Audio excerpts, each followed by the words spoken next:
My name is Christopher Townsend. I was the visual effects supervisor on Guardians of the Galaxy Volume 2. So that movie had one of the coolest intros I've ever seen on film, especially having seen it in 3D. I wanted to get your thoughts on the inspiration and how challenging was it to bring that to life? The opening title sequence is really funny. In the script, in one of the very first treatments that James Gunn did, he had a line that said something to the effect of, and then we have the coolest opening title sequence ever.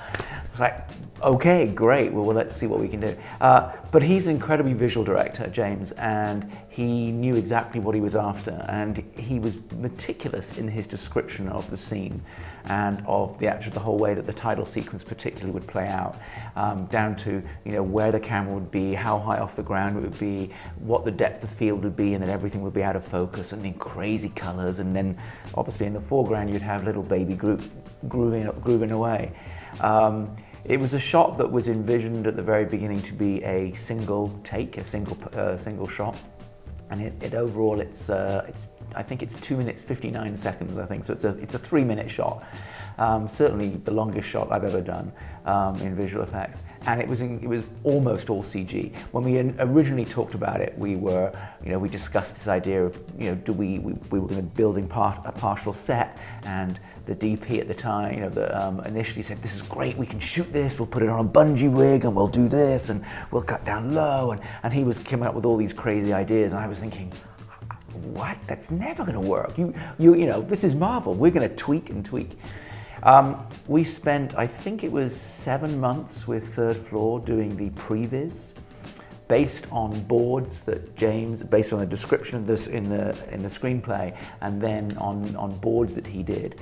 And he would be meticulous. I've got footage that I shot on my iPhone of him describing the camera move. He said, no, it's this, and it's twisting, and this counters while he says this way, do this, and the camera should. And he's getting very, very specific about exactly what he's after and what he wanted. But so after 7 months, we had something which we thought was just about there. And then we went to all the other departments and said, okay, how do we shoot this? What do we shoot? And we realized that there were just little bits that we could shoot, with elements of Chris Pratt, coming in, and a stunt guy landing, and then we would then switch him out to Chris Pratt, and then have him on wires pulled out, and Dave Bautista, Drax coming in, and all these various movements and these bits and pieces, and we broke out how we would actually shoot it. And then after that, we then spent another few months in post-viz with Third Floor, trying to piece it all together. And then once we had that, we then handed that all off to Framestore, who then spent many months working on the visual effects and doing the final thing. And throughout the whole thing, James was talking about the way that Baby Groot dances. And these characters, he knows and he loves them, and James knew exactly what he would want, what he wanted. And so as we were in principal photography, and James would say, he's going to be dancing and he's doing this, and I said, can I record you just doing that tonight? So, sure. So we recorded him, and we had him dancing and doing his baby Groot dance, and I sort of shot him doing it just as a reference.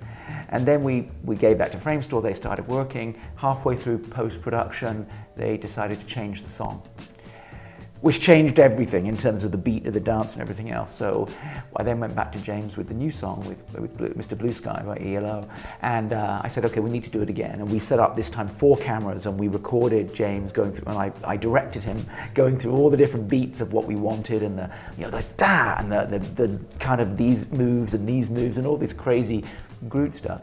And James performed and gave this amazingly, this totally free performance as Baby Groot, and then that was used as inspiration by Framestore, who did the final piece and put it all together. So, outside of that amazing intro, what impact have you seen Baby Groot have on the world? I mean, I think the thing that we wanted to do with that particular opening was we wanted to say, bam, you're in a Guardians movie. You're back in this crazy, irreverent, humorous thing. You've got this incredibly cute little character who the whole time we said, don't make him cute, don't make him cute. It's like, how can you not make him cute, right? I think he certainly seems to be a crowd favorite out there. So, what are the challenges of special effects specifically around humor, because this, like you said, is the most irreverent and humorous of the Marvel films, and that says a lot. I think that, you know, it's all about timing, right? And I think that what our job in visual effects is always there to support. It's always there to support the story, the humor, the acting, the performances, the narrative, the emotional beat. And as soon as the visual effects become the thing, then we've lost. And it should never be that. It should always be that we are there to support the film as a whole going forward. And we're one of the, I think, very important parts of the filmmaking process, but we're just one part of it.